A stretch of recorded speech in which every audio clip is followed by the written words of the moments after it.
Before I start the show, I want to talk about StarStock. The site has now launched in beta, and you can deposit, purchase cards, view your collection, and flip those cards in the marketplace with more being built. StarStock is building a sports card marketplace aimed to be faster and cheaper for flipping sports cards than any other platform. They're currently looking for people who want to submit their cards to sell on the platform.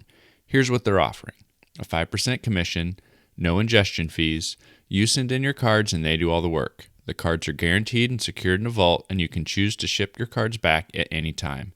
You can buy, flip, or store cards with a click of a button. If you're interested in getting involved as a seller, contact mike@starstock.com.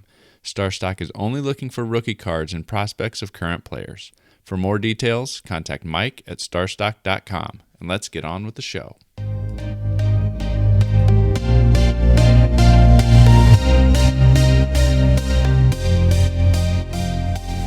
You're listening to the WaxPackHero Sports Card Minute, a podcast where we discuss both the hobby and business sides of collecting. I'm your host, Mike Summer, and I want to help you buy, sell, and trade your way into a collection you'll love.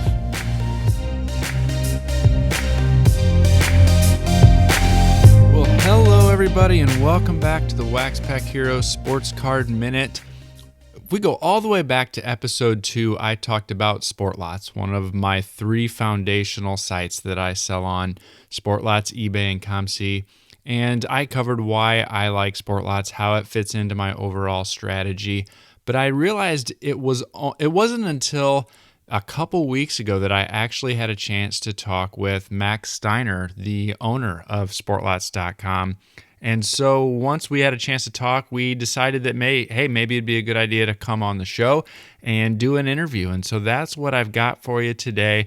I sat down with Max and talked a little bit about his collecting background, the background of the site, what he learned as he built that as a side hustle, and where the site is going. So I hope you enjoy the conversation about growing a business in the sports card world. We'll get into that interview after I tell you about Underdog Collectibles. They are a shop based out of Knoxville, Tennessee, but they're available to you anywhere in the world through their website, udogcollect.com.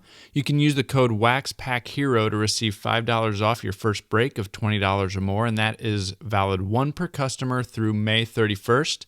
They break a variety of products as well as sell some singles. This week they're going to be breaking Bowman, Select, and Tribute Baseball, as well as a variety of other basketball products.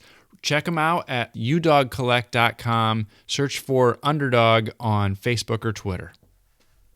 Today I want to welcome Max Steiner to the line. Max is the owner of Sportlots.com, and we're going to chat a little bit about his background, the background of the site, and where it might be headed in the coming months and years. So welcome to the show, Max. Hi, Mike. Thanks a lot for having me on. Maybe we can just get started by you telling us just a little bit about how and when you got into collecting cards. Sure. Again, being from Green Bay all my life, have to be a football fan. So I collected only football cards, and I collected from 73. I do have cards older than that, but I don't remember. I might have traded for them or bought them, but really the first memory of collecting and buying packs of cards was in 73. And I went pretty solid until 77. And then for some reason in 1980, I bought a bunch more. So 78 and 79, for some reason, I took a hiatus, but collected again in 80. And that was the last time I collected. I was unfortunate enough to stop collecting the year before Montana's rookie. So Wow. That's too bad. I had to settle for a Phil Simms rookie instead of a Joe Montana rookie. But at least I had the Peytons. So at least I got a few Peyton cards and out of that. But it was a lot of fun. Really enjoyed my time collecting as a kid. Okay. And so then that was, you said 1980s about when you stopped. Sportlots started, quite a bit later than that. So where did the idea for Sportlots come from? Well, when I was out of college a couple of years, I was in a duplex, and this was in 1989. And I was driving home from work, and I happened to glance over at a new shop that opened up, and it was a trading card shop. I'm like, what? so I went home and I dug out my shoe boxes full of cards, kind of looked through them over, hasn't looked at them in years, looking at them. And I went to the, um, the shop. It was literally a block away, and looking at all the cards, and I purchased a price guide. And it wasn't like today's Beckett price guide. It was just a bunch of pieces of paper stapled together, sort of thing. And I'm going through, looking through them, and I thought, you know, I was already a flipper, I guess, because I was looking through this. What are cards that would really be worth money down the road at some point? And I'm looking through obviously just the football, and I'm picking out. This is '89, so Jerry Rice was just still up and coming, 3 years into the league. Yep. Lawrence Taylor, Joe Montana.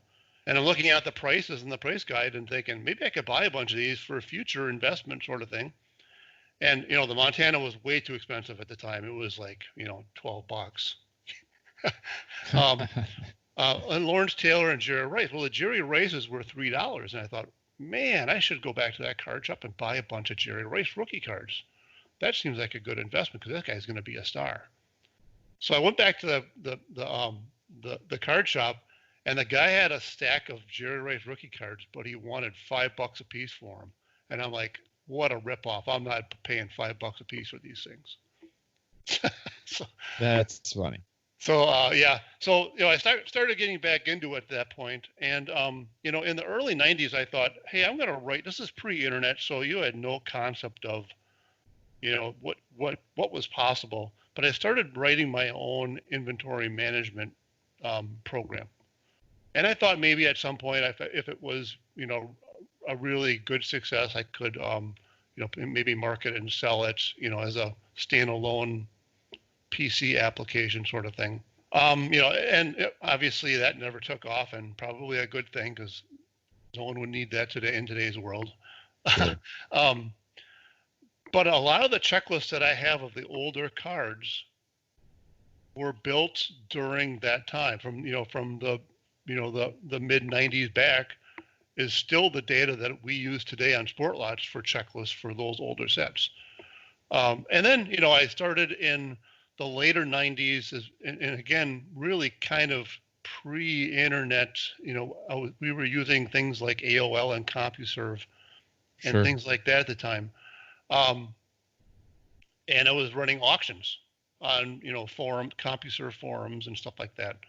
And that was really the beginning of Sportlots, was where it was actually kind of a e-commerce type of a situation.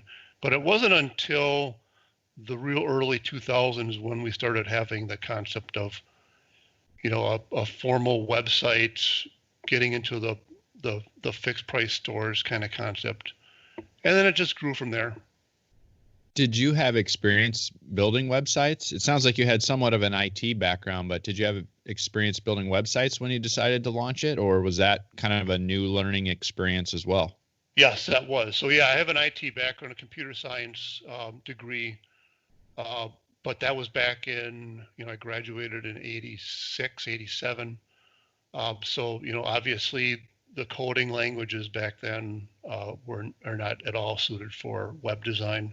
Sure. So, in the late '90s, early 2000s, I started picking up, HTML and CSS, and not even CSS at that point.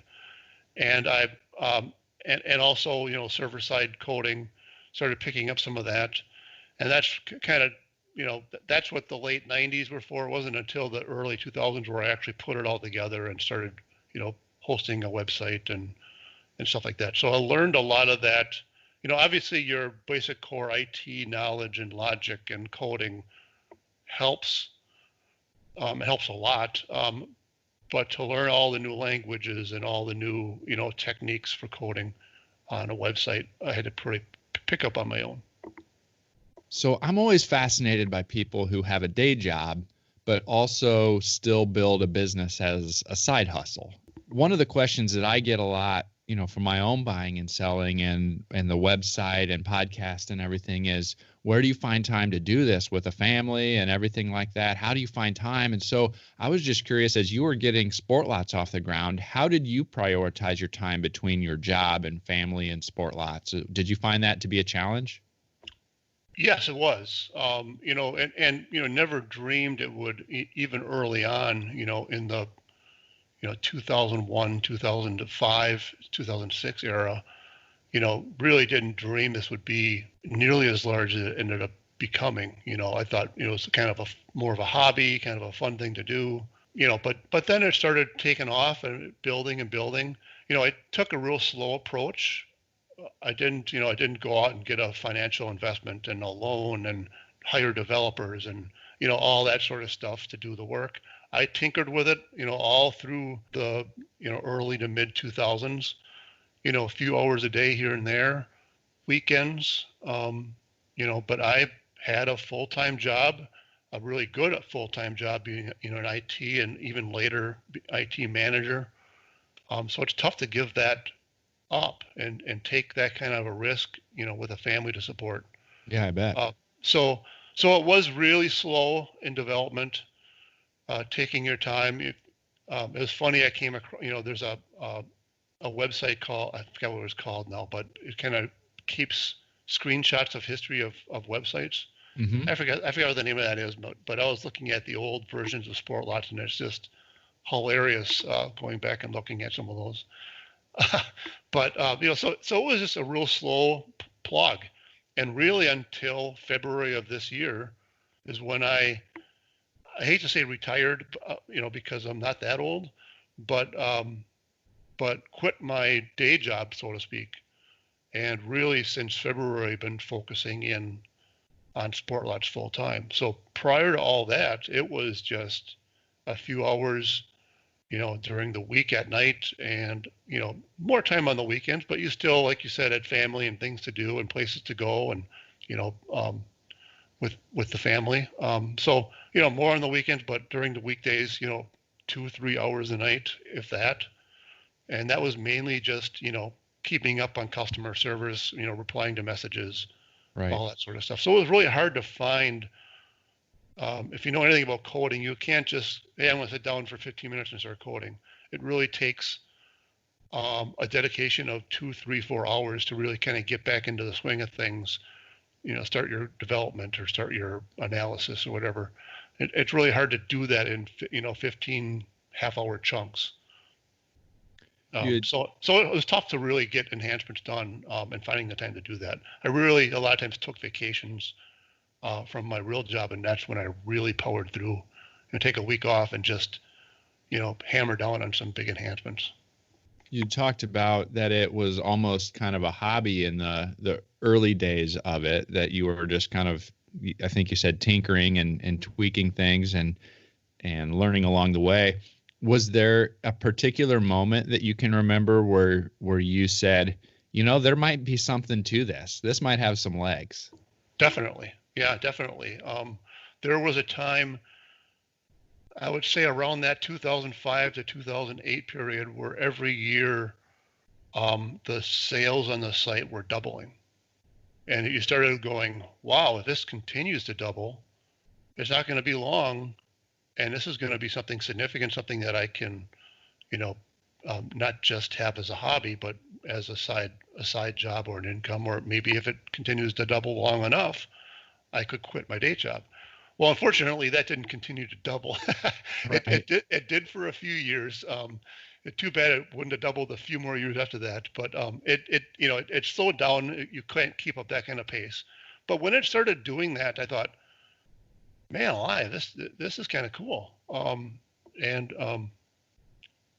that kind of focuses you even more. When you start seeing that possibility, it focuses you on and it says, maybe this is a little bit more than just a hobby. And you dedicate a little bit more time to it. And it's fun. I love the card collecting business. I love, as a hobby, I loved it as a kid. And I still collect today. I collect different things here and there. And I love coding. So it was a great match, the two things together. As you were growing, What was something that you tried or that you were experimenting with that maybe didn't go according to plan, that gave you kind of a lesson learned and required you to adapt a little bit? Oh, a couple things. I would say the biggest part was understanding the profit margins involved in being a marketplace. You really have to do volume to run a marketplace because your profit margins are so slim. It's not like the seller side where, hey, I can buy a flat rate box of commons and get them for a penny and turn them around for 18 cents. Now granted, your Sportlots take some of those fees, but the large majority of that is profit for the seller. Now they're not going to sell them all, but we're taking a little sliver of that. Especially if you're a larger seller, we're taking a little sliver of that. So Sportlots needs high volume. So what I found out was the formal sense of advertising, where you're buying Google ads and stuff like that, just was not able to get the return to make it worthwhile because the profit margins are so thin. So, a lot of people ask why is not a lot of advertising for the site? And that's the main reason. We still do advertising. We at one point we're spending $10,000-$12,000 a month on advertising on Google and Bing ads. We've really cut that back and really focused on instead search engine optimization. They call it SEO, and trying to get that free advertising that just getting high up on the list when people do searches, and really focusing on that. And there's a lot I have to do further with that to continue to improve in that area. You talked about when you look back at some of the archived images or design or the way the site was running back in when it started and how different that is from today. What were some of the innovations that you feel like really helped the site grow or maybe take that next step along the way? Well, it's really incremental. A lot of the behind the scenes foundational things, for example, when I first started, I was running on Microsoft Access database.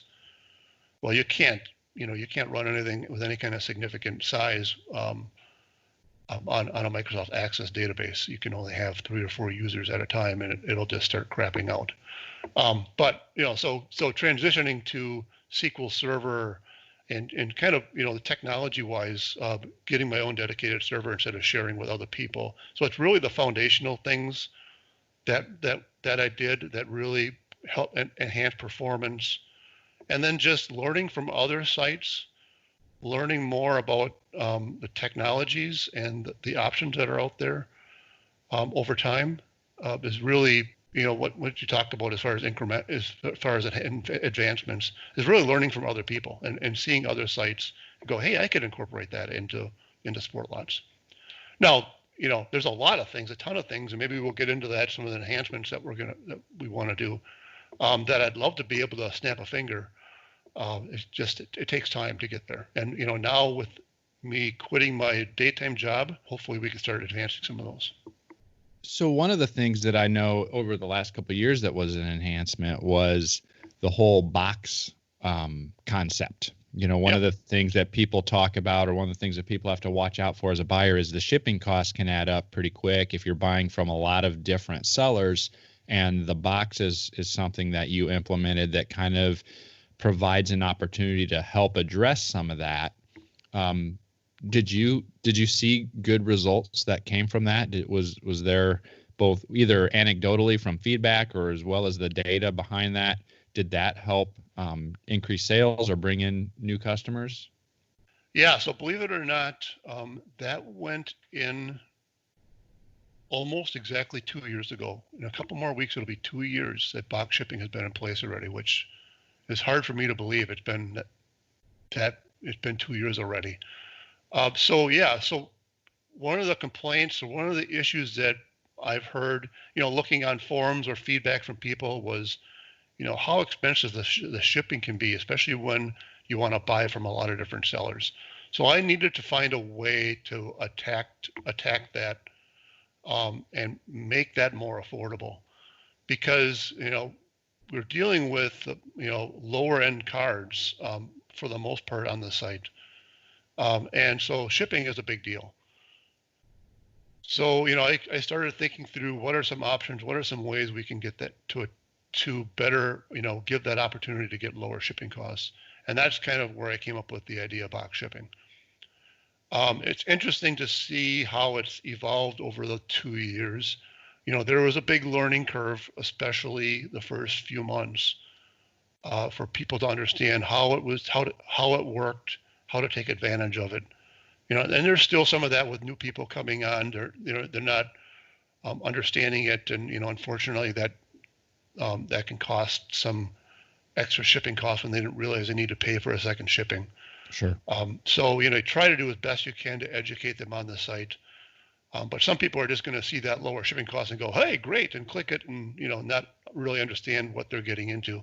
But if it's used correctly under the right situations, it can really be a big savings in shipping. So go ahead. I was going to say, so that, you brought up a question there. Some people may not really understand the whole concept of the second or final shipping charge to have the item shipped from their box to themselves. Are you looking to make that a little more straightforward for people? I would love to. I've done a lot of that. I give people, when they click on the box radio button, a warning message. The first time they click on the box shipping, there's warning messages on the shopping cart, and there's warning messages on the pending payment screen. There's videos out there on the site. When I first went out, I did a few Twitter posts to try to advance that education. So I've done what I could, and if other people want to comment or give me feedback on how that can be more readily available for people ahead of time, I would definitely listen to any ideas people have, because the concept here is not to make a bunch of money on and cost people more shipping. The idea here is to cut down on the shipping. So any education, any ideas that people have to further that education, I would love to hear some other ideas. What can customers customers and sellers both expect to see in the coming months? Yeah, so and I wouldn't say the coming months. There's a long list of things I kind of jotted down prior to starting here, to kind of jotted down some of the enhancements that some of the ideas. Some of these are not necessarily in order, and some of them will take longer than others. But coming up in the next, I'm hoping before the end of this month, has to do with box shipping again. Some things that I've heard from people I want to make better is a box shipping cost estimator. So once you've built your order, you can play with the budget and box shipping rates and see where the prime weight, factor in, try to time it where making sure I'm saving money on shipping and not costing myself on shipping, because today you don't know what that shipping cost is going to be, that second shipping cost. And the reason for that is because I don't know how much those packages are going to weigh from the sellers ahead of time. So what that new shipping calculator is going to do is look historically at how much a seller weight is for a number of cards, and try to find historically, Mike, when he ships me 15 cards, that weighs, 4 ounces. Sure. So typically as a seller, you ship the same way each time, whereas another seller might ship totally different, and that 15 cards might weigh 12 ounces because they put them all in thick plastic or something, or, so depending on how the seller ships really dictates the weight that package is going to come back at. But sellers typically ship the same time and time again. So you can historically pretty accurately judge, looking back at prior orders, how much it's going to weigh ahead of time. So it's still just an estimate. And what scares me a little bit about this enhancement is I'm going to give them an estimated cost. What ends up being reality might be different, but at least it's an educated estimate. And the other thing that's coming in the next couple of weeks is for Canadian customers. So stamps.com came up with a new program with the Canadian Customs for flat rate prepaid duty and taxes. So if you're a Canadian customer and you have got a box package, You can choose to add another $6.95 to the cost of shipping, and we will pay those prepaid duty fees and only have to pay $6.95. So if you have a $200 order and you've got to pay, I don't know even know what it is. I think it varies by province, a 15% of 200 in duty and taxes.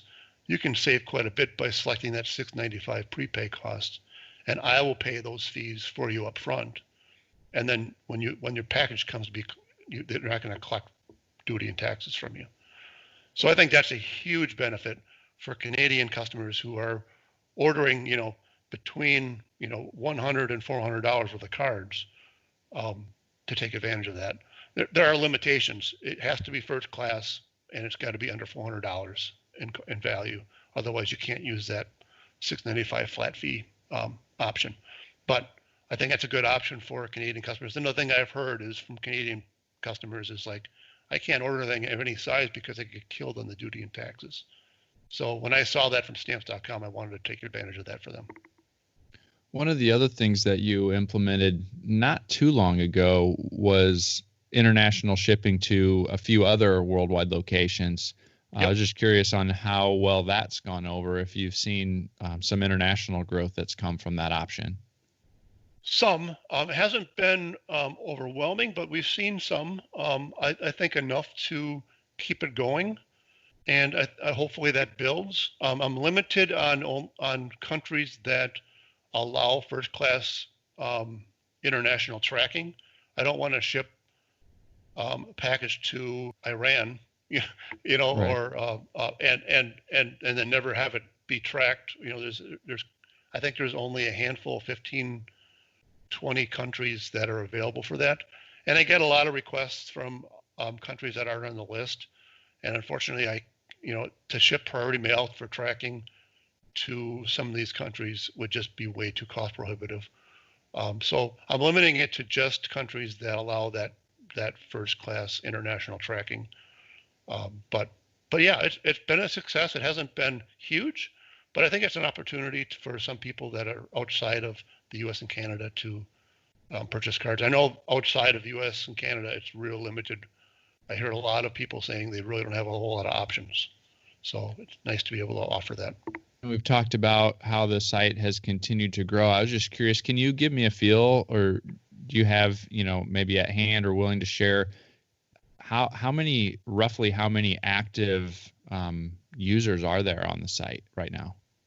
Yeah, so I looked at registered users on the site, and it's we got right around 50,000 registered users, but that's since 2001, and there's a lot of people that register multiple times, so that's not a very realistic look. So I kind of looked at over the course of about the last year or so, and we're looking at around 10,000 users on the site, registered users that are ordering and purchasing cards, and a little over 1,000 sellers on the site. So as one of those sellers, I'm always interested on new buyers to the site and attracting new buyers to the site. And through some of my social media, I get questions from time to time because people know that I'm a seller on the site, and they ask me questions about the site and some of the tricks or tips that make the buying process easier.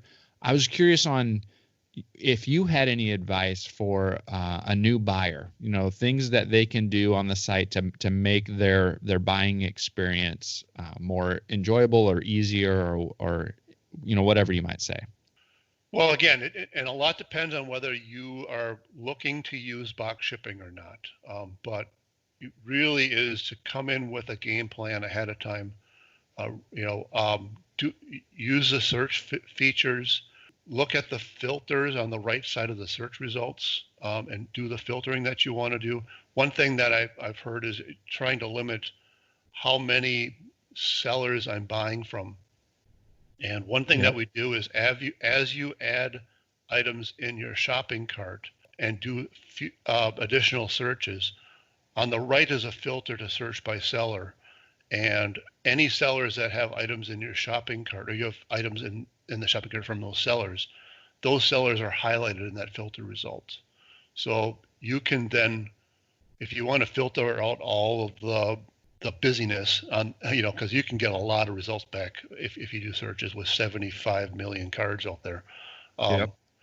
In order to help yourself weed out all that noise, and you want to limit how many sellers you're purchasing from, go ahead and take advantage of that filter option and click on the ones that are highlighted and hit that filter and reduce down the number of cards you want to see. I think you had mentioned that you don't really care about condition. You're not too concerned with condition. Well, Mm-hmm. if you want to keep your prices down, just select off the excellent VG and good ones and just get the lower condition ones. Or if you're real picky about condition and you really want a pristine cards, just click on the near mint and filter. So again, reducing that noise as much as possible, because you can be overwhelmed sometimes with your searches with the amount of data that comes back. So I would say take advantage of those filter options. And one of the new enhancements on the list, we didn't get a chance to go through the whole list, but is really improving that search results, adding more filter options to help people reduce all that noise. Yeah, that would be great. I think we covered some really great stuff. I really enjoyed hearing about some of the early days of the site and kind of what led you to develop the site. It's a site that I highly recommend checking out. I use it all the time as both a buyer and a seller, and so I'm glad we got a chance to chat and talk through some of that. It's one of those things that I didn't know much about, the background of the site, and so I really appreciate you coming onto the show and sharing some of that today. Sure, it was fun. Anything else before we go that you want to make sure that the listeners know about Sportlots? Well, again, I hear a lot of things. I want to reassure people some of the things. I hear a lot of things about non-sports cards. That is coming. I want to redo the search results. We talked about adding more filter options, improving how you add cards to the cart. So while some of your listeners know non-sports is coming, I need a few other enhancements that are higher priority that I need to really put in before I put that in.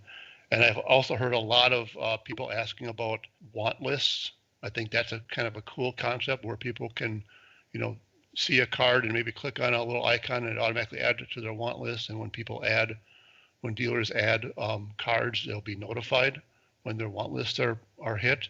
It also allows sellers to look at what's out on people's want lists. Not that they'll know the buyer who wants it, but at least they can say, hey, look, there's someone who wants this card and I have it. I can prioritize and get that loaded ahead of time for them. So that's another feature that is coming. I think maybe something that you might like or sellers might like is vacation mode improvements, where today if you go on vacation, anyone that's got items in their shopping cart, they get deleted. So you go on vacation, there's 500 cards in people's shopping carts, they're all gone. So we want to improve that to say, I'm going to be on vacation for the next 2 weeks. And if it's in their shopping cart, it's then grayed out, but at least get to stay in your shopping cart until you come back. So that's an improvement we want to do. And, a few other things, improving the make an offer process. I think that was, haphazardly put together quickly years ago, and I really need to make improvements to that. So just want to give them what's kind of coming up. And again, those weren't in any kind of priority order, and no commitment as far as when we'll get them done. Some of them are much bigger issues than others, but just want to make sure people know those are on the horizon. Yeah, those sound like some pretty good enhancements that would make life easier for both buyers and sellers. So that's great. Well, thanks again for coming on, Max. I really appreciate it. Sure. And thank you for having me. Thanks again to Max for coming on. I was real excited, especially about some of the stuff that we talked about at the very end, including non-sports being added at some point in the near future.